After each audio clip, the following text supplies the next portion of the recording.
លោកស្រីទ្រីដាណាបានលើកឡើងបែបហួសចិត្តក្រោយល្បីរឿងអ្នកនាងសុកលីនបាននិយាយតាក់ទងទៅនឹងរឿងមានគ្រួសារនៅក្នុងប្រាក់ខែ$500សម្រាប់បុរសគឺមិនទាន់ស័ក្តិសមទេ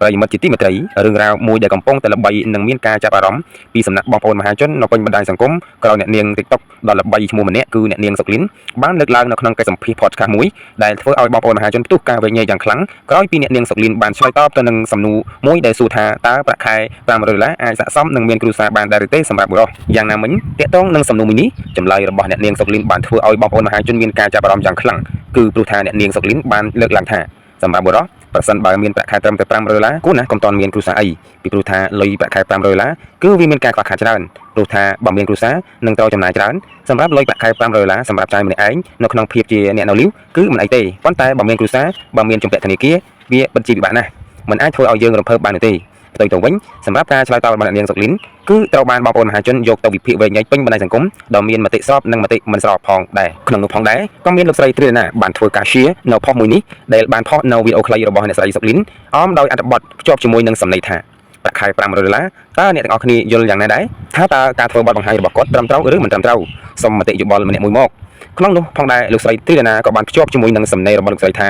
មើលហើយមានអារម្មណ៍ថាអាណិតបុគ្គលិកប្រាំងឡើងកូនយ៉ាងណាមិញទាក់ទងនឹងការលើកឡើងរបស់លោកស្រីទ្រីដាណាបានធ្វើឲ្យ fan ក៏ដូចជាប្រិយមិត្តមួយចំនួនបានចូលទៅបញ្ចេញមតិដោយភាគច្រើនគឺយល់ស្របទៅនឹងអ្វីដែលលោកស្រីបានលើកឡើងជាក់ស្ដែងប្រិយមិត្តម្នាក់ឈ្មោះថាខេងរតនៈបានខមមិនបែបចាក់ដោតទៅសុកលីនថានាងសុកលីននេះនិយាយបែបនេះលើសហើយនិយាយបែបនេះអាញាធរហៅទៅអប់រំទៅត្រូវបើស្រុកខ្មែរកំណត់ប្រាក់ខែឲ្យកម្មការិនីអត់ដល់$500ផងហើយបងប្អូនខ្មែរយើងរកប្រាក់ខែឯណាមួយខែ$500ប្រជាពលរដ្ឋខ្មែរយើងមិនមានសមត្ថភាពទាំងអស់គ្នាឯណាមិនដឹងថាបុរសណាបាននាងធ្វើជាប្រពន្ធទេហើយរូបនាងគឺបានកែតិចទីអស់ទៅហើយមិនទាន់អស់ទេលោកស្រីទ្រីណាក៏បានបង្ហោះសំណេរមួយទៀតទាក់ទងទៅនឹងរឿងរ៉ាវនេះផងដែរក្រោយពីមាននារីម្នាក់បានធ្វើការចេញវីដេអូដោយនិយាយនៅក្នុងន័យមិនប្រកាន់និងទទួលយកបុរសដែលមានប្រាក់ខែត្រឹមតែ$500ធ្វើឲ្យលោកស្រីទ្រីណាសប្បាយចិត្តឡើងវិញហើយក៏ភ្ជាប់ជាមួយនឹងសំណេរថាកូនភាសាខ្ញុំមានសង្ឃឹមវិញហើយ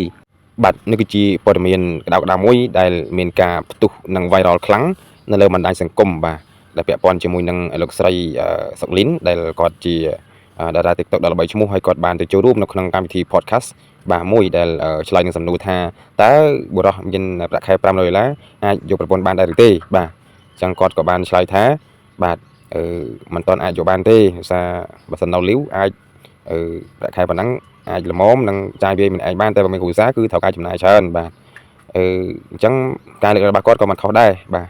ប៉ុន្តែក៏មិនត្រូវដែរបាទបើសិនជាយើងគិតទៅអញ្ចឹងបុរសទាំងអស់បើសិនជាមិនមានប្រាក់ខែដល់$500អញ្ចឹងគាត់ច្បាស់ជាមួយជីវិតនេះគឺមិនអាចយកប្រពន្ធបានទេមុនបាទតែមានថាគាត់នៅប្រូមួយជីវិតហើយណាបាទឥឡូវយើងមើលចំនួនពីដើមបាទយើងឃើញថាគាត់មិនមានប្រាក់ខែផងនៅតែគាត់មានគ្រួសារហើយសំខាន់នោះគឺមនុស្សយើងម្នាក់គឺសំខាន់ទៅលើការសន្សំសំចៃណាបាទតែយើងអាចទូទាបានបាទហើយអ្វីដែលគាត់បានលើកឡើងថាប្រាក់ខែ$500វាតិចនោះក៏មិនខុសដែរព្រោះបច្ចុប្បន្នយើងដឹងហើយថាអីវ៉ាន់គឺថ្លៃណាស់បាទអញ្ចឹងទៅគឺប្រាក់ខែប៉ុណ្ណឹងក៏វានៅស្ទើរដែរជារឿងត្រឹមត្រូវដែរប៉ុន្តែការលើកឡើងបែបនេះវាប៉ះពាល់អារម្មណ៍ដល់អ្នកដែលគ្មានប្រាក់ខែនិងប្រាក់ខែតិចជាង$500បាទនេះគឺហេតុផលគឺនៅត្រឹមហ្នឹងបាទអញ្ចឹងបើយើងគិតទៅអ្វីសំខាន់នោះគឺបងប្អូនត្រូវតែមានការសន្សំចៃចាយបាត់របៀបបាទទៅតាម